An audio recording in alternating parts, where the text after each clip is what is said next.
नमस्कार दोस्तों, मैं श्रीकांत कुलकर्णी आप सभी का स्वागत करता हूं श्री क्रिप्टो में। आज की डेट है 27 जनवरी 2022। रात के 11:15 बज रहे हैं। चलिए आज के एपिसोड की हम शुरुआत करते हैं। रोज की तरह हम आ गए हैं coinmarketcap.com पे। चेक करते हैं क्या हाल है मार्केट का। टोटल क्रिप्टो करेंसीज है 11,174। 459 क्रिप्टो करेंसी एक्सचेंजेस है। 1.655 ट्रिलियन डॉलर्स मार्केट कैप है। 94.95 बिलियन डॉलर्स 24 घंटों का ट्रेडिंग वॉल्यूम है। बिटकॉइन का डोमिनेंस है 41.5% और इथेरियम का है 17.6%। टोटल मार्केट कैप चेक करेंगे 1.66 ट्रिलियन डॉलर्स ऑलमोस्ट, और 3.25% या फिर 2.81% से मार्केट नीचे आ गया है। टॉप 3 ट्रेंडिंग देखा जाए, बिटकॉइन पहले नंबर पे, शिबा इनू दूसरे नंबर पे और शिबा डोज तीसरे नंबर पे। सबसे ज्यादा ग्रोथ दिया हुआ है डिजिटल फाइनेंशियल एक्सचेंज ने 636%, हुआई टोकन ने दिया हुआ है 393% और पैपी ने दिया हुआ है 332% ग्रोथ 24 घंटों में। लेटेस्ट लिस्टिंग जो हुए हैं ग्रेप, फ्लोकिरन और डिजिटल फाइनेंशियल एक्सचेंज का। तो ये हमारे टॉप 3 की जो कैटेगरी थी वो देख के हो गई है। हम लोग बढ़ते हैं टॉप 10 की तरफ। पहले नंबर पे बिटकॉइन 36,177 4.25% का लॉस है 24 घंटों के हिसाब से और 15.88% से नीचे आया हुआ है 7 दिनों में। 685 बिलियन डॉलर मार्केट कैप है बिटकॉइन का। सेकेंड नंबर पे इथेरियम है, $2,438 में मिल रहा है। 5.5% का लॉस है 24 घंटों के हिसाब से और 24.25% का लॉस है 7 दिनों के हिसाब से। $291 बिलियन मार्केट कैप है इथेरियम का। टेदर तीसरे नंबर पे पहुंच गया है, $1 पे ही है, $78 बिलियन मार्केट कैप है।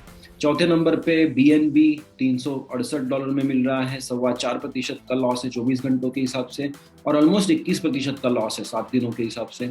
$60.7 बिलियन मार्केट कैप है BNB का। USDC जो कि सर्कल कंपनी का स्टेबल कॉइन है वो अभी मिल रहा है ऑलमोस्ट $1, 0.9995। $49 बिलियन मार्केट कैप है USDC का। कार्डेनो छठे नंबर पे है, $1 में मिल रहा है। 5.31% का लॉस है 24 घंटों के हिसाब से और 25.5% का लॉस है 7 दिनों के हिसाब से। $34 बिलियन मार्केट कैप है कार्डेनो का। सातवें नंबर पे रिपल है, $0.6039 या फिर 60 सेंट में मिल रहा है। 4.25% का लॉस है 24 घंटों के हिसाब से और 20.14% का लॉस है 7 दिनों के हिसाब से। $28 बिलियन मार्केट कैप है रिपल का। आठवें नंबर पे सोलाना है, $90 में मिल रहा है। 7.37% का लॉस है 24 घंटों के हिसाब से और 38.82% का लॉस है 7 दिनों के हिसाब से। $28 बिलियन मार्केट कैप है सोलाना का। 9वें नंबर पे है लूना मतलब टेरा, $57.37 में मिल रहा है। 7.5% का लॉस है 24 घंटों के हिसाब से और 31.5% का लॉस है 7 दिनों के हिसाब से। $23 बिलियन मार्केट कैप है टेरा लूना। 10वें नंबर पे डोज कॉइन है, 14 सेंट में मिल रहा है, $0.141 में। 4.25% के आसपास लॉस है 24 घंटों के हिसाब से और 15% का नुकसान है 7 दिनों के हिसाब से। $18.7 बिलियन मार्केट कैप है डोज कॉइन का। हम लोग थोड़ा सा आगे एक बार देख लेते हैं। 11वें नंबर पे पोल्काडॉट, 12वें पे एवलांच, 13 पे BUSD मतलब बाइनेंस USD, 14वें नंबर पे मैटिक है। शिबा इनू 15वें नंबर पे पहुंच गया है, मतलब 6-7 रैंक से नीचे आ गया है पिछले 2 महीने में। 16 नंबर पे टेरा USD है। 17 पे crypto.com, 18 पे रैप बिटकॉइन मतलब WBTC। डाई है 19वें नंबर पे, ये भी एक स्टेबल कॉइन ही है। 20वें नंबर पे कॉस्मोस, 21वें नंबर पे Litecoin. So Litecoin 15-16वें नंबर से 21वें नंबर तक आ गया है, अभी $107 में मिल रहा है। Pretty cheap deal if you want to consider Litecoin. Anyways, तो हमारे अभी मार्केट कैप देख के हो गया है। हम लोग मुड़ते हैं क्रिप्टो करेंसी दुनिया की खबरें चेक करने के लिए। तो आज की पहली खबर देखते हैं। The Sandbox and Warner Music Group to create music theme land. तो सैंडबॉक्स आपको अगर पता होगा तो मेटावर्स में एक सिस्टम है या फिर मेटावर्स प्रोजेक्ट है जिसमें अलग अलग बड़े बड़े कंपनियों ने, मतलब बाइनेंस ले लो, कॉइन मार्केट कैप ले लो, या फिर बहुत बड़े बड़े लोगों ने और कंपनीज ने, ब्रांड्स ने अपनी जमीन ले रखी है और अपने प्रोजेक्ट वहां पे वो बना रहे हैं। तो अभी वार्नर म्यूजिक ग्रुप जो है, तो उन्होंने एक म्यूजिक के ऊपर बेस्ड एक थीम बना के, जमीन वहां पे बना के उसका प्रोजेक्ट वो लॉन्च कर रहे हैं। It's a pretty good collaboration और मेटावर्स में अच्छी अच्छी चीजें हो रही हैं, थोड़ा ध्यान रखिएगा। अगली न्यूज देखते हैं। BitDAO launches $200 million ZK DAO to advance Ethereum scaling via ZK Sync। तो $200 मिलियन का बहुत बड़ा एक डाओ लॉन्च हो रहा है जेडके डाओ नाम से। जेडके क्या है? जीरो नॉलेज प्रूफ कहा जाता है, इथेरियम के एक स्केलिंग सोल्यूशन का वो टाइप है। और बिट डाउ ने ये बहुत बड़ा काम किया है। एनीवेज $200 मिलियन ये काफी बड़ा बजट होता है किसी प्रोजेक्ट के हिसाब से, लेकिन इथेरियम ऑलरेडी $300 बिलियन पे बैठा हुआ है मार्केट कैप के हिसाब से, और उसको स्केल करने के लिए अगर हम लोग $200 मिलियन का कोई प्रोजेक्ट लॉन्च कर रहे हैं तो इट इज प्रीटी गुड। और मेरे ख्याल से इसमें से कुछ ना कुछ अच्छा ही बाहर आएगा। जैसे हमने देखा भारत में से पॉलीगॉन निकल के आया, उभर के आया, बहुत टॉप पे पहुंच गया। तो वैसे ही पॉलीगॉन भी इथेरियम का ही स्केलिंग सोल्यूशन है। इथेरियम के बारे में बहुत सारे सिस्टम्स पॉलीगॉन ने इकट्ठा करके रखे हैं स्केलिंग सोल्यूशंस को, और भी कर रहे हैं। तो बिट डाओ और जेडके डाओ को ऑल द बेस्ट। थोड़ा ध्यान दीजिएगा इस प्रोजेक्ट पे। अगली न्यूज देखते हैं। No blow off top, bitcoin hodler metric points to depressed BTC price. तो क्या चल रहा है कि प्राइस ना अच्छे से बढ़ रही है ना अच्छे से क्रैश हो रही है, या फिर जो नीचे आके बैठ गई है प्राइस $36,000, $37,000, $38,000 के आसपास जाके बैठ गई है। तो ना और नीचे जाएगी समझो तो लोग और होपफुल होके खरीद लेंगे, या फिर और थोड़ा बहुत भी अगर ऊपर आती है प्राइस, या फिर एक क्लियर कट डायरेक्शन अगर मिल जाए मार्केट को तो मजा आ जाएगा, ऐसा सबको लग रहा है। लेकिन फिलहाल तो मार्केट डिप्रेस लग रहा है। लेकिन जो हॉडलर्स है वो पक्का एक्यूमुलेट कर रहे हैं, और जो माइनर्स है, माइनर्स बेचने को ही तैयार नहीं है। ये दोनों चीजों की वजह से कभी ना कभी सप्लाई शॉक होके अच्छी मूवमेंट आएगी, ऐसा लग रहा है। लेकिन मैं कोई इसमें I am not exactly an advisor in terms of financial aspects. तो उसके हिसाब से आप अपना रिसर्च खुद कीजिएगा, अच्छे से पढ़ाई कीजिएगा और देखिएगा क्या हो रहा है। अगली न्यूज देखते हैं। Russian finance ministry submits crypto regulatory framework for review.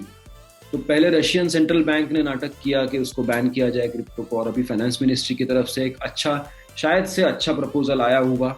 तो उसको एनालाइज करने के बाद ही हम लोग कुछ बोल पाएंगे। लेकिन प्रपोजल आया हुआ है, इतनी बात तो अच्छी है, कुछ तो डायरेक्शन शायद मिल जाएगा।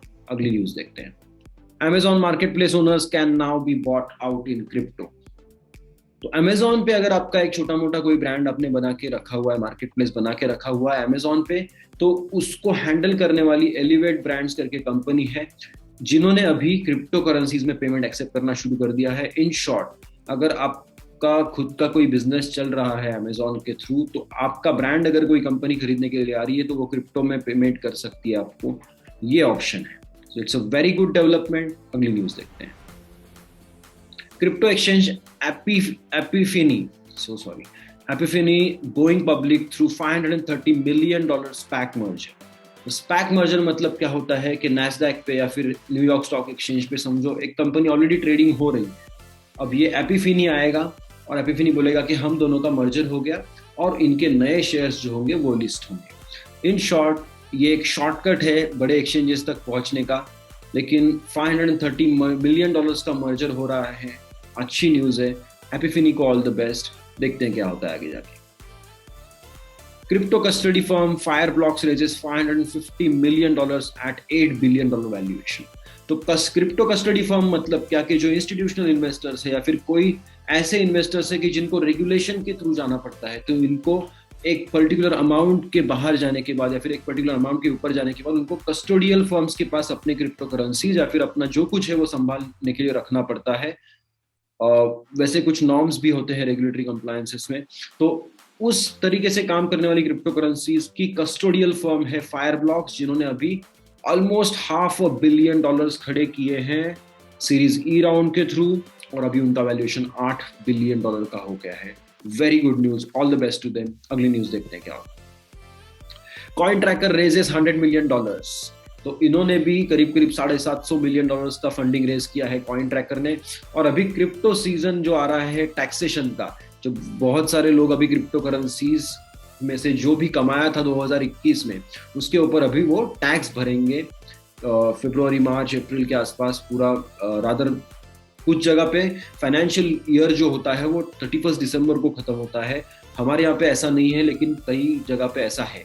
तो जनवरी में टैक्सेशन वहाँ पे भरा जाएगा, और उसी हवा या फिर उसी सीजन का फायदा उठाते हुए कॉइन ट्रैकर ने $750 करोड़ का फंडिंग उठा लिया है। अच्छी न्यूज है। अगली न्यूज देखते हैं।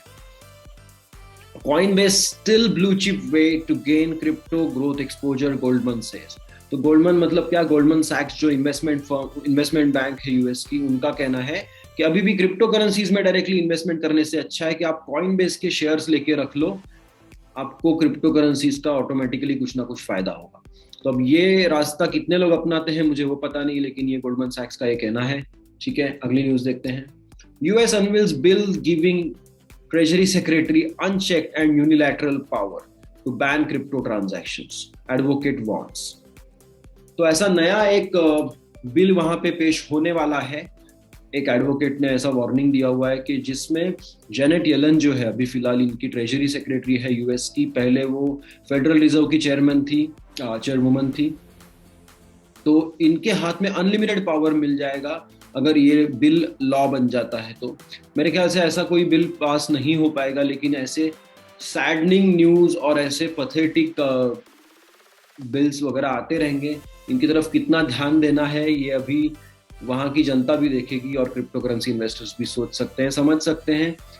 फिर भी हम लोग थोड़ा सा रिस्पेक्ट देते रहेंगे इन सारी चीज़ों को, क्योंकि और 5-10 साल तो ये सब चलने वाला है। करेक्ट, जब तक प्राइजेस स्टेबल नहीं होंगे, 10-12-15 साल बाद शायद से प्राइजेस स्टेबल हो जाएंगे, और उसके बाद में ये सारे लोग मान लेंगे कि नहीं, क्रिप्टो करेंसीज को हम लोग नहीं हिला सकते, नहीं रोक सकते, और इसको अडॉप्ट करना ही सही तरीका है। ऐसा शायद इनको तब तक पता चल जाएगा। अगली न्यूज देखते हैं। SUNACRIP revokes licenses of 2 cryptocurrency exchanges in Venezuela.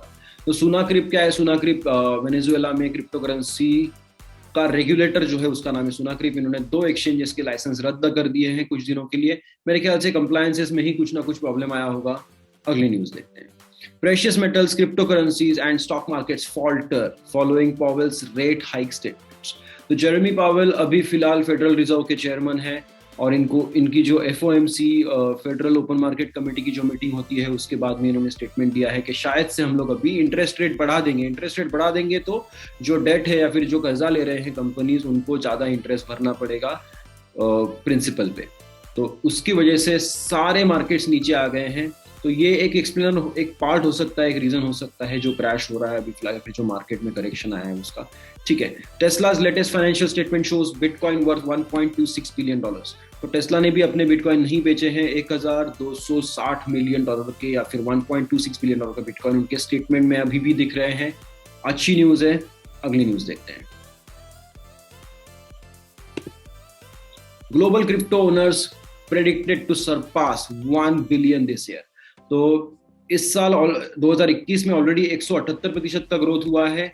106 million लोगों से 295 मिलियन तक हम लोग पहुंच गए, मतलब 10 करोड़ से हम लोग पहुंच गए हैं। 29.5 crore people now hold crypto currencies in the world. किसी के पास छोटा अमाउंट होगा, किसी के पास बड़ा होगा, लेकिन हम लोग अभी ऑलमोस्ट 30 करोड़ लोग बन चुके हैं पूरे दुनिया में। और इसी साल 2022 में ही 30 करोड़ से ये जर्नी हो जाएगी कंप्लीट, कहां तक? 100 करोड़ लोगों तक, ऐसा इनका अंदाजा है। तो 90 करोड़ लोग अगर 70 करोड़ लोग अगर और आने वाले हैं यहाँ पे, तो इस मार्केट का क्या होगा ये आप भी सोच सकते हैं। थोड़ा सा पढ़ाई करते रहिएगा। अगली न्यूज देखते हैं। Valkyrie files for the ETF that invests in firms that derive 50% revenue from Bitcoin mining industry।